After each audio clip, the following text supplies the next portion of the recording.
টাকাকে নিজের গতিতে মানুষ যখন চলতে দিবে তখন মানুষ শান্তি পাবে এবং টাকা পয়সা নিরাপদে থাকবে।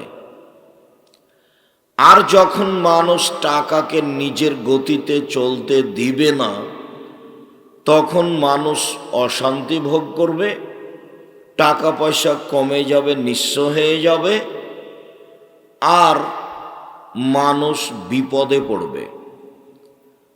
টাকার নিজস্ব গতি কি? টাকাকে নিজ গতিতে চলতে দিতে হবে। সেটা হলো টাকা ব্যবহার হবে বিনিময়ে, বিনিয়োগে, বিনিময়ে। 1 কেজি বেগুন নিলাম, আমি 1 কেজি বেগুনের দাম দিলাম। এবার টাকা কিসে ব্যবহার হলো? বিনিময়ে। একটা নিলাম আর টাকা দিলাম, এটা হলো টাকার নিজস্ব গতি। 1 কেজি চাউল নিলাম, আমি টাকা দিলাম, এই বিনিময়ে ব্যবহার হবে, এটা টাকার হলো নিজস্ব গতি। আর মানুষ যদি টাকার উপরে জুলুম করে সেইটা হলো টাকা দিয়ে টাকা নেওয়া, এটা তার নিজস্ব গতি নয়। মানুষ যখন টাকা দিয়ে টাকা নিবে তখন মানুষ টাকার উপরে জুলুম করবে, তখন মানুষের টাকা কমে যাবে, কিছু মানুষ ধনী হয়ে যাবে, মানুষ নিঃস্ব হয়ে যাবে। টাকা বিনিময় ছাড়া ব্যবহার হবে না, ও হতে জানে না। মানুষ যদি করে তাহলে মানুষ মুদ্রার উপরে জুলুম করবে, তার নাম সুদ, তার নাম সুদ। যখন টাকা দিয়েই টাকা বাড়বে তখন এটার টাকার নিজস্ব গতিতে থাকলো না।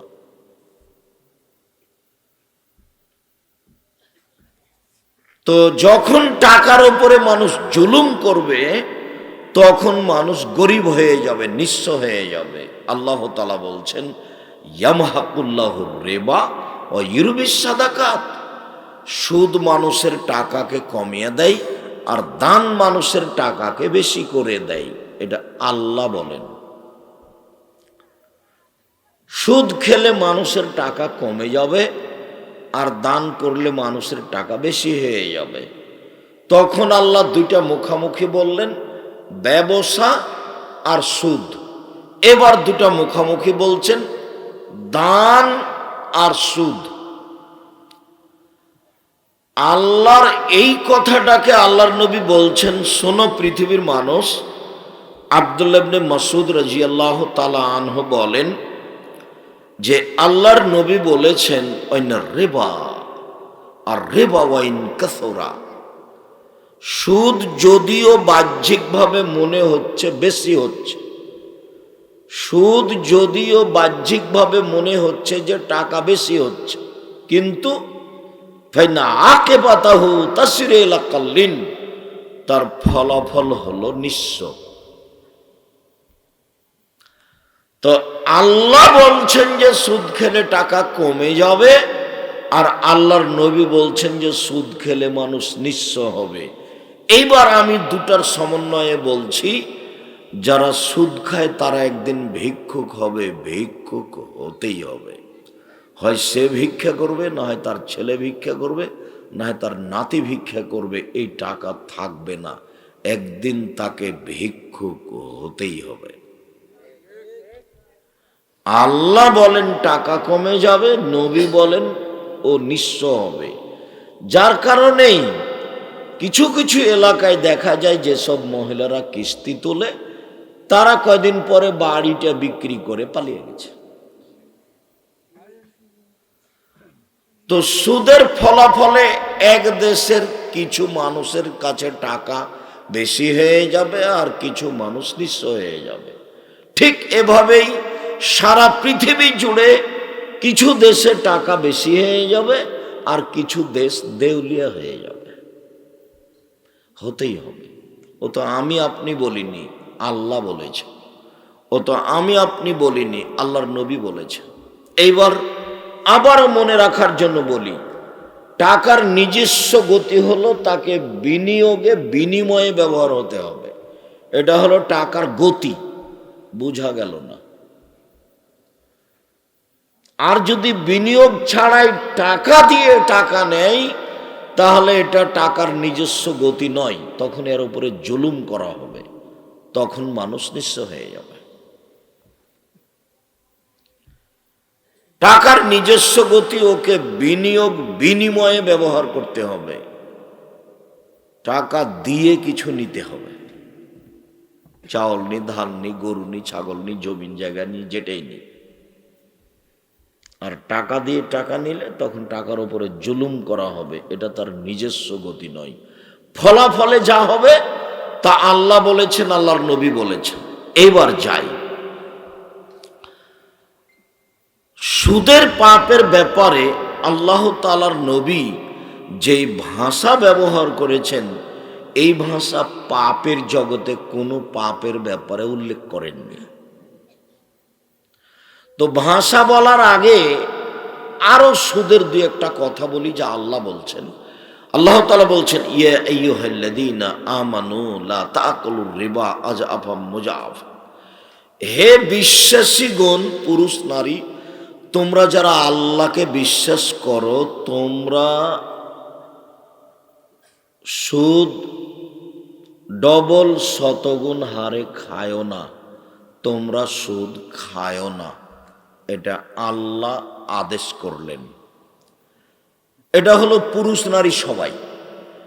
এরপরে আল্লাহ তাআলা বলছেন, ইয়া আইয়ুহাল্লাযীনা আমানুত্তাকুল্লাহ যারু মা বাকিয়া মিনার রিবা।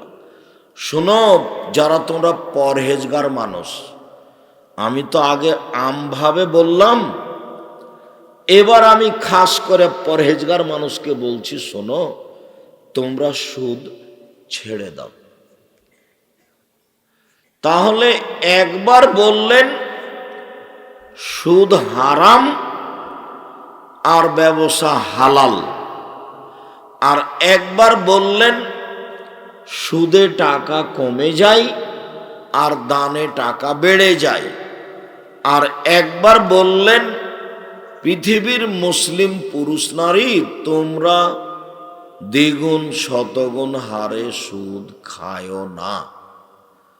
আর একবার বললেন, ও পরহেজগার পুরুষ নারী, তোমরা সুদ ছেড়ে দাও। আচ্ছা, এইবার বলি সুদের পাপের ভাষা। সুদের পাপের ভাষা যেটা আল্লাহর নবী ব্যবহার করেছেন, এই ভাষা পাপের জগতে আর কোনো পাপের ব্যাপারে ব্যবহার করেননি। তা খুবই ভারী পাপ, এর চেয়ে বড় আছে, তবে ভাষা এরকম নয়। দেখেন,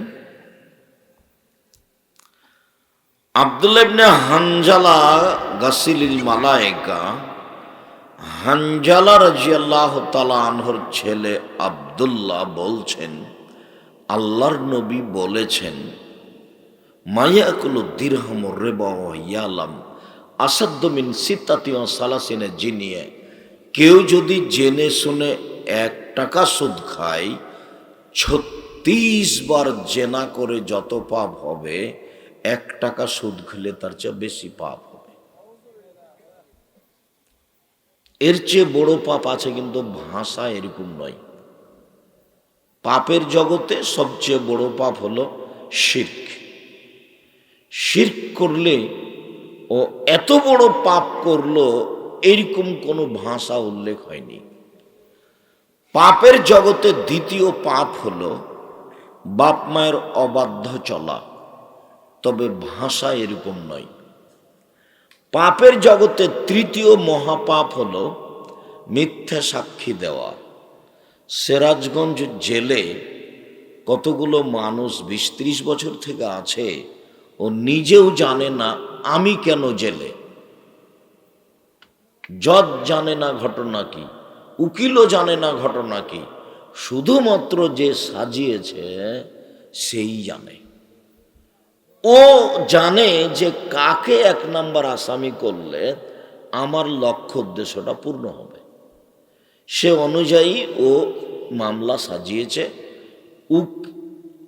ওইভাবে সাক্ষীকে সাজিয়েছে, টাকা 50,000 দেব, তুমি সাক্ষী দিবা, এভাবে জজের সামনে। আমি 2 চোখে তাকে মারতে দেখেছি। অথচ যার ব্যাপারে বলছে সাক্ষী, ও সেদিন রংপুরে ছিল। যাকে ও মারতে দেখেছে ও কোথায় ছিল? রংপুরে ছিল। এর নাম মিথ্যা সাক্ষী। এবারে জাজল্য বলছে যে আমি 2 চোখে দেখেছি। তো ঘটনা তো জজও জানে না, ঘটনা তো উকিলও জানে না, ঘটনা যে সাজিয়েছে সেই জানে। এখন যে লোকটা জেলে আছে ও বলছে ব্যাপারটা কি, আমি কেন জেলে? আমি তো সেদিন কাউকে মারিনি, আমি তো ছিলাম না বাড়িতে, আমি আসামি হয়ে গেলাম, আমি 3 বছর হাজতে থাকলাম, 30 বছর জেল হয়ে গেল, আমি কিছুই বুঝলাম না। এর নাম মিথ্যা সাক্ষী। মিথ্যা সাক্ষী পৃথিবীতে 3য় মহাপাপ, কিন্তু তার ভাষা এরকম নয়। সম্মানিত দিনী ভাই বোন, সুদের পাপের ভাষা অবাক হতে হয়। দেখেন, আবু হুরায়রা রাদিয়াল্লাহু তাআলা আনহু বলেন, আল্লাহর নবী বলেছেন, সুদের পাপের 70টি স্তর রয়েছে, ছোট থেকে বড়, বড় থেকে ছোট। তার সবচেয়ে ছোট স্তর যেটা, সেটা হলো মার সাথে জেনা করলে যেমন পাপ হয়, আর কোন দুনিয়াতে পাপ নাই যার ভাষা এরকম। বড় বড় পাপ, জেনাও বড় পাপ, কিন্তু জেনা বড় পাপ হলে কি হবে? ওর গতিবিধি ভিন্ন। কি গতিবিধি? অবিবাহিত ছেলে মেয়ে যদি জেনা করে, তাহলে তাকে 100 লাঠি পিটিয়ে এলাকা থেকে তাড়িয়ে দিতে হবে। বিবাহিত পুরুষ নারী যদি জেনা করে, তাহলে তাকে ইট ঢেল পাথর দিয়ে মেরে মেরে মেরে ফেলতে হবে। আপাতত এইটা জেনে রাখেন যে বিবাহ করার পরে জেনা করলে তার দুনিয়াতে অন্তত বেঁচে থাকার কোনো সুযোগ নাই। এ অবাক পাপ। 3টে পাপের কারণে মানুষকে হত্যা করতে হয়, তো 2টা পাপের কারণে ও বেঁচে যেতে পারে, তার পথঘাট আছে। তার একটা হলো বলছে যে আমি কোরআন মাজিদ মানি না, তো মুরতাদ, সরকারিভাবে তাকে হত্যা করতে হবে। তো তাকে হাত ফাঁসের কাছে নিয়ে যাওয়া হয়েছে, ফাঁসে দেওয়া হয়েছে গলায়। তখন বলছে যে আমার ভুল হয়েছে, আমার ভুল হয়েছে, আমার ভুল হয়েছে। কোরআন মাজিদ আল্লাহর বিধান, কোরআন মাজিদ আল্লাহর বিধান। তাহলে তাকে ফাঁস থেকে নামিয়ে নিতে হবে, ওর ফাঁসি হবে না। আর কেসাস, আপনি আমাকে হত্যা করেছেন, সরকারিভাবে আমার বাপ মা আপনাকে হত্যা করে নেবে। তো এখন আপনাকে মঞ্চে নিয়ে যাওয়া হয়েছে, ফাঁসির গলাতে দিতে যাচ্ছে, তখন আমার বাপ মা বলছে না না, আমরা ছেড়ে দিলাম, আমরা ছেড়ে দিলাম, আমরা কেসাস নিব না, আমরা কেসাস নিব না। এই যে মাফ হয়ে গেল। 3, জেনা করার পরে, বিবাহ করার পরে যদি কেউ জেনা করে, তাহলে তাকেও হত্যা করতে হবে, কিন্তু তাকে বাঁচানোর কোনো পৃথিবীতে পথঘাট নেই। এমন কোনো পথঘাট নেই যেই পথঘাট হিসাব নিকাশ করে কোনো পদ্ধতিতে কেউ তাকে বাঁচাতে পারে। তার নাম জেনা, বিবাহ করার পরে।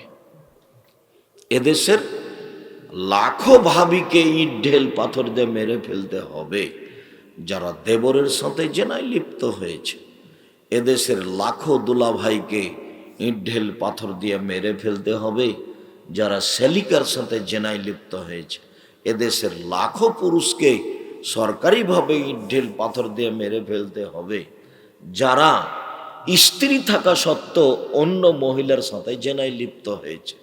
এদেশের লাখো মহিলাকে ইট ঢেল পাথর দিয়ে মেরে ফেলতে হবে যাদের স্বামী জাজল্য থাকার পরেও অন্য পুরুষের সাথে জেনায় লিপ্ত হয়েছে।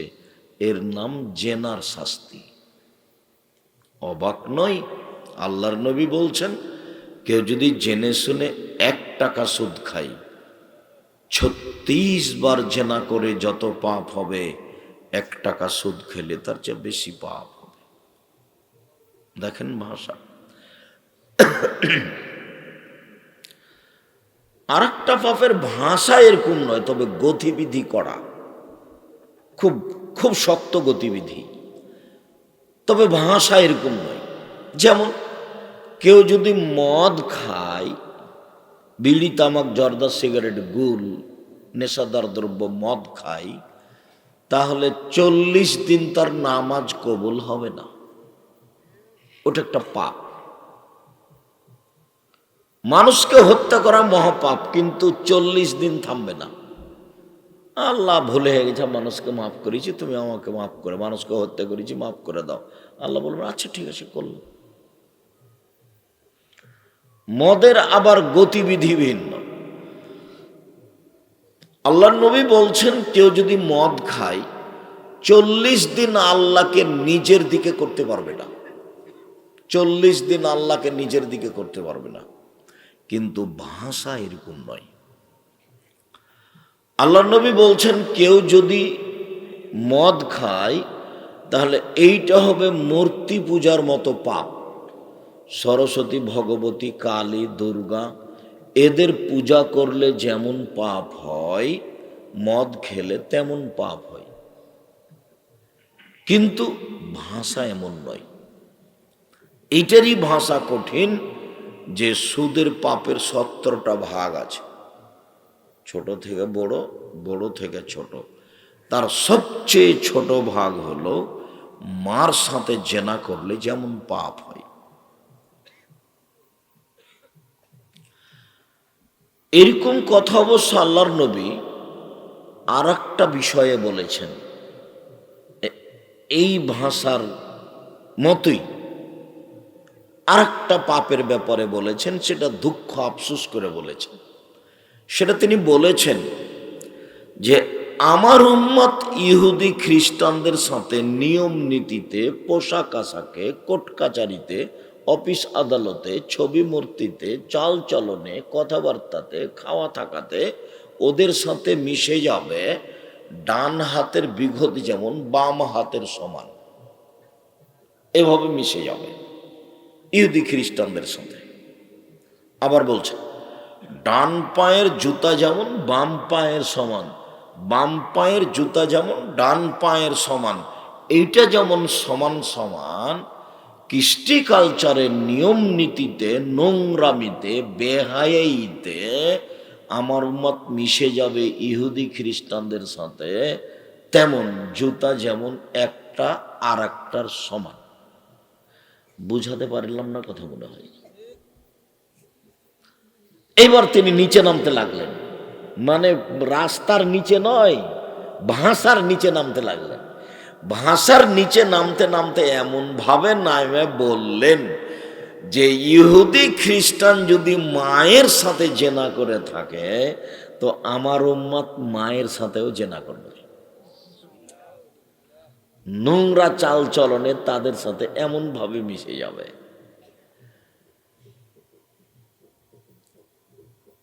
অবাক হতে হয় যে এখানে কতগুলো ছেলে বসে আছে, ওদের মাথার চুল ওপরে আছে, চতুর্দিক ছাঁটা আছে এইভাবে। ওর বাপ নাই কি? ওটা কি তার সৎবাপ? এই ছেলে, ওটা কি তোমার সৎবাপ, যাকে তুমি বাপ বলো, আব্বা বলো? তুমি যাকে মা বলো কি সৎ মা?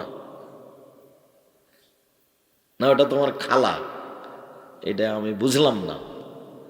1 মিনিট, আমি লন্ডন সফরের সাউথ হলের একটা কথা নকল করি। 1 মিনিট।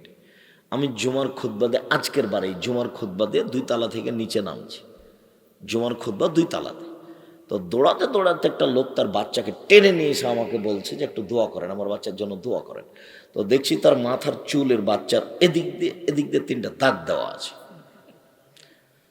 তো আমি তো আর অতটা ধরতে পারিনি, আর অত আমি বিবেচনা করতেও যাই না। কি ব্যাপার, ওর মা মনে হয় চুল ছেঁটে দিচ্ছিল, তাই ওই বাচ্চা দিচ্ছে না, মা জোর করে কাটছে, তাই কেঁচির লেগে গেছে, দাগ লেগে গেছে। তা আমার ওই আবদুল্লাহর ছেলে মোহাম্মদ, ও নাপিতের কাছে চুল ছেঁটে নেয় না, নাপিতের কাছে নিয়ে গেলে খালি চিল্লাচিল্লি করবে, আমার দাদি ছেড়ে দিবে, আমার দাদি ছেড়ে দিবে, এভাবে খুব চিল্লাচিল্লি করে। তাই বলছি এইরকমই মনে হয় কিছু হবে। আমি নিচে তালাতে যখন গেছি, এভাবে ঘুরতেই ওই নাপিতের সাইনবোর্ড দেওয়া আছে, দেখি ওইভাবে দাগ দেওয়া আছে মাথার। তো বলছি ইন্না লিল্লাহি ওয়া ইন্না ইলাইহি রাজিউন। দুঃখিত, আদর্শ বিক্রি করে খেতে আসেনি দেশে। উপার্জনের পদ্ধতি তো অনেক আছে, আদর্শ বিক্রি করে খেতে রাজি নই। অবাক কথা, ছেলেটার ওভাবে মাথা ছাঁটলেন কেন? এটা কি হিসাব? এরই নাম হচ্ছে ওদের সাথে আমার উম্মত কি হবে? মিশে যাবে, স্বভাবে, পোশাকে, কৃষ্টি কালচারে। খেলোয়াড় হলো ব্রাজিলের আর খেলছে কাতারে, আর আমার ছেলের গায়ের গেঞ্জির পিছন দিকে লেখা আছে 1047 লেখা আছে। এমন ভাবে লেখা আছে যে কেউ যদি তার পিছনে সালাত আদায় করে নামাজ পড়ে, তো ওই 10 নাম্বার দেখতে দেখতে বুদ্ধি শেষ, নামাজই হবে না। কেমন চরিত্র! ইহুদি খ্রিস্টানদের পতিতালয়ের মেয়েদের বৈশিষ্ট্য হলো নখে নেইল পালিশ দেওয়া এবং নখ বড় করা। ইহুদি খ্রিস্টানদের পতিতালয়ের, স্বাভাবিক মহিলা নয়, ইহুদি খ্রিস্টানদের পতিতালয়ের মেয়েদের বৈশিষ্ট্য হলো কি? নখ বড় রাখা এবং নখে নেইল পালিশ দেওয়া। আমাদের মেয়েদের নখ বড় দেখেন এবং নখে নেইল পালিশ দেওয়া আছে দেখেন রাস্তাঘাটে। তাহলে কি তুমি মনে করছো ওর ওটা খালা? হতে পারে, না হলে সৎমা। এই অবস্থা কেন এমন হবে? দুঃখিত, আল্লাহ তুমি রহম করো। আদর্শ মায়ের খাবে, খেয়েছে। চাচা আমার সামনে আগে আগে হাঁটছেন লন্ডনে বাসায় না সকালের নাস্তায়, আর ভাতিজা বাড়ি থেকে বের হচ্ছে। তো মুখামুখি ভাতিজাতে বলছে গুড মর্নিং, তখন চাচাও বলল গুড মর্নিং। তাই আমি বললাম ইন্না লিল্লাহি ওয়া ইন্না ইলাইহি রাজিউন। এই কথাই বললাম যে আদর্শ বিক্রি করতে আসেনি। ছেলে আপনাকে বলবে আসসালামু আলাইকুম, আর আপনি বলবেন ওয়ালাইকুম আসসালাম। ওদের সাথে দেখা হলে আপনি এটা বলেন ভিন্ন কথা, কিন্তু আপনি নিজের জন্য এটা কিভাবে গ্রহণ করলেন? এটা কিভাবে হয়? গুড মর্নিং শব্দটাতে কোনো যদি কেউ খুঁজতে থাকে কিয়ামত পর্যন্ত সরিষা সমপরিমাণ বের করা যাবে না। আর যদি বলে আসসালামু আলাইকুম, তাহলে কি হবে? কল্যাণ আছে, আপনার উপর শান্তি অবতীর্ণ হবে। এক গ্লাস পানি দিলে বলছে থ্যাংক ইউ, আর বলছে জাযাকাল্লাহ খায়র। তুমি থ্যাংক ইউর কল্যাণ বের করো। আমার উম্মত ওদের সাথে মিশে যাবে, এই কথাটা শেষ পর্যায়ে যখন নিচে নামতে লাগলেন বলতে বলতে, তখন বললেন যে ওরা যদি মায়ের সাথে জেনা করে থাকে, আমার উম্মত কি করবে? মায়ের সাথে জেনা করবে। মানে এতে দিয়ে আপনি কি বুঝলেন আর আমি কি বুঝলাম? কৃষ্টি কালচারে, পোশাক পাতিতে, চাল চলনে, খাওয়াতে, ছবি মূর্তিতে সব আমরা কাদের সাথে মিশে যাব? ইহুদি খ্রিস্টানদের সাথে। স্কিন পায়জামা পরছে, যে পায়জামা পরলে শরীরের অঙ্গ প্রত্যঙ্গ দেখা যাচ্ছে, এমনকি লজ্জা স্থান বোঝা যাচ্ছে, এইটা তো তাদের পায়জামা, তো আমাদের মেয়েরা কিভাবে পরল? ওটা তো মুসলিম মেয়ে, ওটা তো মুসলমানের মেয়ে। ওই পায়জামা কি করে পরে আছে? স্কিন পায়জামা। মানে কৃষ্টি কালচারে ও তার দিকে আগাচ্ছে। কপালে টিপ আছে।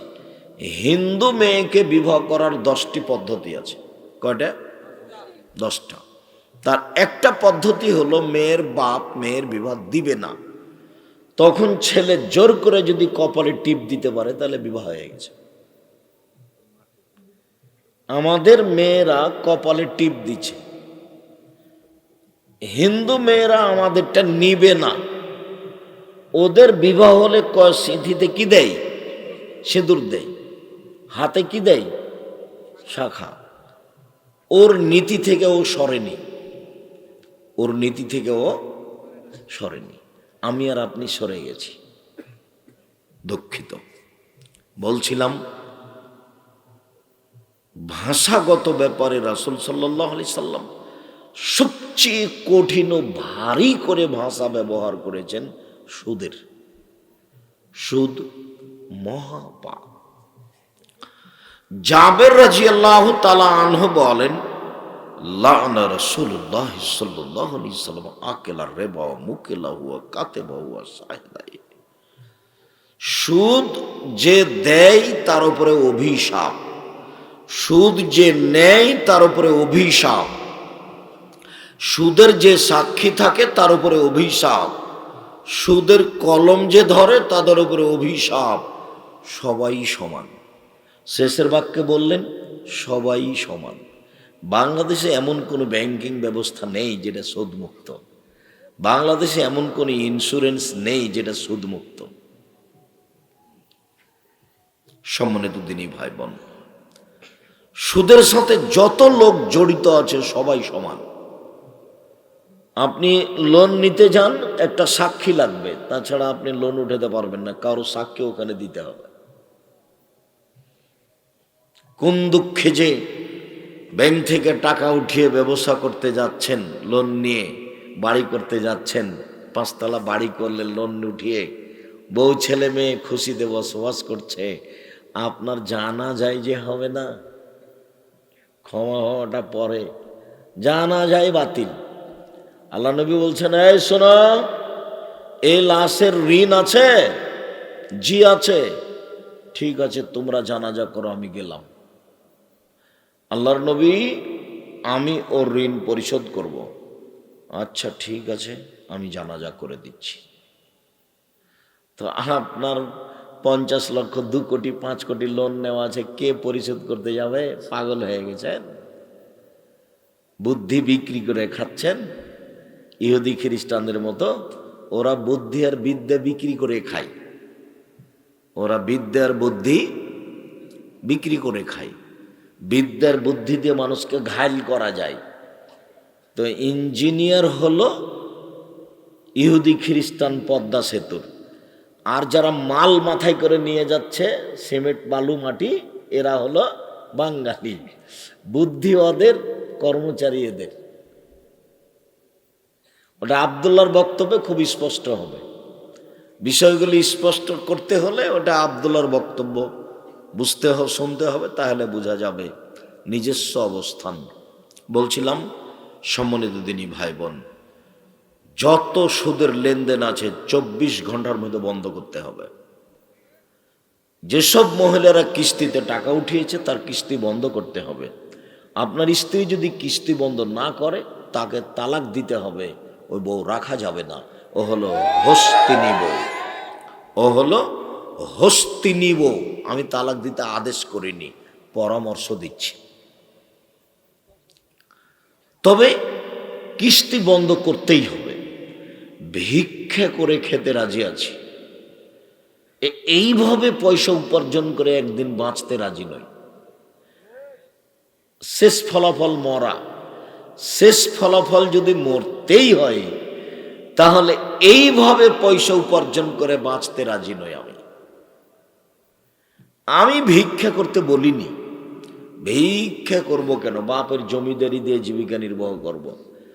বাপের এসব এলাকাতে, এটা কোন থানা? উল্লাপাড়া থানা। 100 বিঘা জমির মালিক আমার আব্বা। জমি লিজ দিয়ে আজীবন বসে খাবো, খান, সমস্যা নেই। লিজ মানে হলো করা, জমি ভাড়া দেওয়া। আর চলবে না, কট বন্দুক চলবে না, ওটা হারাম। বুঝতে পারছেন না মনে হয়? কট বন্দুক চিরদিনের জন্য হারাম। লিজ জায়েজ, ভাড়া দেওয়া জায়েজ। আমার 30 শতক জমি, 20,000 টাকা নিব, 1 বছর আপনার কাছে থাকবে, যা পারবেন করবেন, নাহলে পড়ে থাক, তাতে কি আছে? বছর শেষ হবে, টাকা শেষ, জমিও শেষ। তো আমার বাপের 100 বিঘা জমি আছে, লিজ দেবো, খাবো, খান, কি আছে সমস্যা? ব্যবসা করে খান, নাহলে দিন মজুরি করে খান। ভিক্ষা করতে হবে এ কথা আমি বলিনি। তবে মানুষের উপার্জনের শেষ স্তরটা কি? ভিক্ষা। মানুষ ভিক্ষা করবে কেন? জমি দিয়ে খাবে, খাবে, ব্যবসা করে খাবে, খাবে, চাকরি করে খাবে, খাবে, মানুষ দিন মজুরি করে খাবে খাবে, বড় কথা দিন মজুরি করে খাওয়া, নিজে উপার্জন করি খাই, কোনো হিসাব নিকাশ করি না, খাই ঘুমিয়ে যাই, সুন্দর করে উঠি, আবার সকালে কাজে চলে যাই পাখির মতো। পাখি খালি পেটে যায় সকালে, বিকালে কি করে ভরা পেটে ফিরে আসে, ঘুমিয়ে যায় সুন্দর। আমি গরিব মানুষ, দিন মজুরি কাজ করি, সারাদিন কাজ করি, বিকালে 500-600 টাকা পাই, বাড়ি নিয়ে চলে আসি, আহাল পরিবার নিয়ে খাই থাকি, হিসাব নেই নিকাশ নেই, সকালে আবার কাজে যাই। আমার কাজ অনেক ভালো।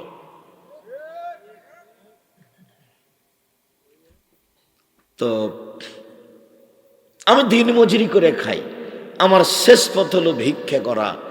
লোন নিয়ে কোটি টাকা ইনকাম করতে রাজি নই, পরকাল হারাতে রাজি নই। প্রত্যেকেই হয়তোবা অনেকেই পড়ে না, নামাজে সলাতে সালাম ফিরার পূর্বে একটা দোয়া পড়ে, যার নাম দোয়ায়ে মাসুরা। তার দুইটা অংশের শেষ অংশ হলো আল্লাহুম্মা ইন্নী আউযু বিকা মিন আযাবি জাহান্নাম। এই দোয়াটার শেষে আছে আল্লাহুম্মা ইন্নী আউযু বিকা মিনাল মা'সামি ওয়াল মাগরাম। তোমার কাছে বাঁচতে চাই বড় পাপ হতে, তোমার কাছে বাঁচতে চাই ঋণ কর্জ হতে, তোমার কাছে বাঁচতে চাই বড় পাপ হতে, তোমার কাছে বাঁচতে চাই ঋণ কর্জ হতে। আল্লাহর নবী এভাবে ঋণ কর্জ থেকে বাঁচতে চাইতেন। আর আমি ঋণ কোটি টাকা নিয়ে বাড়ি বাড়ি ব্যবসা করলাম, বাড়ি করলাম, আমার বউ ছেলে মেয়েতে জিম্মেদারি নেবে না।